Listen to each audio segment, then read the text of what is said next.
इस बाबतीत मैंने सुना है कि मुझे सुना ही है कि मंदोदरी ने वो घट पी लिया। हाँ, ये भी है कि मंदोदरी ने वो घड़ा का रक्त पी लिया। फिर मंदोदरी ने रावण से कहा कि अच्छा, मंदोदरी को पता लगा कि मैं तो गर्भवती हो गई वो रक्त पीने से। फिर मंदोदरी ने रावण से कहा कि आप जरा गर्जना करो। तो जब रावण गर्जना करता था तो नारियों का गर्भ गिर जाता था। तो मंदोदरी का गर्भ गिरा, अपने गर्भ को उसी घड़े में डाल दिया और वो घड़ा ले जाके राजा जनक के यहाँ रावण ने गाड़ दिया। ये कथाएं तो हैं, पर ये दंत कथाएं हैं।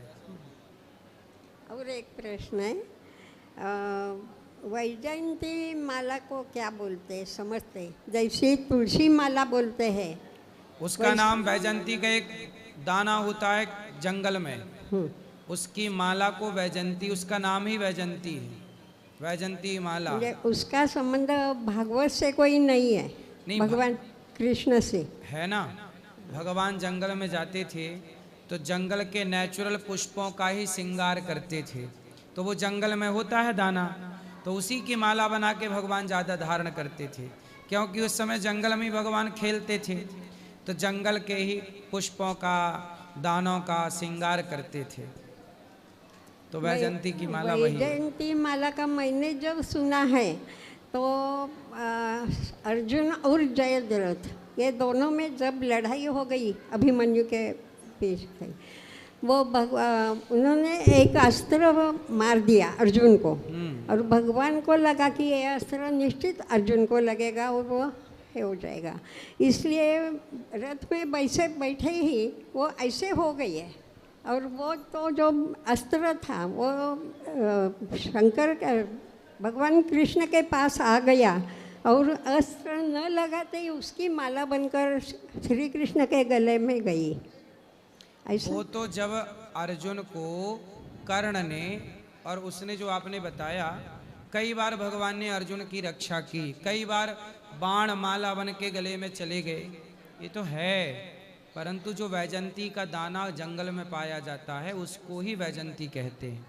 बाकी तो ये पुष्प बन कर के, हार बन के, माला और वो शस्त्र अस्त्र गले में चले गए तो ठीक बात है। कहते हैं ना, गले में वैजंती माला बजावे मुरली मधुर वाला, ऐसे। और पैर क्यों छूते नहीं हैं? आप जैसे लोगों के पैर छूते नहीं, इसका कारण क्या है? कौन? सामान्य ऐसे बोलते हैं कि भगवान के पैर छुओ, कोई कोई संत पैर छुएते नहीं। ऐसा है, देखो, पैर केवल भगवान के छूने चाहिए और माता पिता के। माता पिता, पत्नी पति के पांव छुए, पति के, माता पिता के और भगवान के, इतनों के ही पैर छूने चाहिए। बाकी सबको दूर से प्रणाम करना चाहिए, स्पर्श नहीं करना चाहिए। पर आजकल किस किस को समझाएं, सब स्पर्श करना चाहते हैं, सब पांव छूना चाहते हैं। पांव केवल माता पिता के छूने चाहिए, पति के छूने चाहिए और भगवान को प्रणाम करना चाहिए। बाकी सबको दूर से प्रणाम करना चाहिए, स्पर्श नहीं करना चाहिए। समाधान हो गया। 84 कोर्स के लिए मैं आई थी, बहुत अच्छा लगा। राधे राधे। खुश रहिए।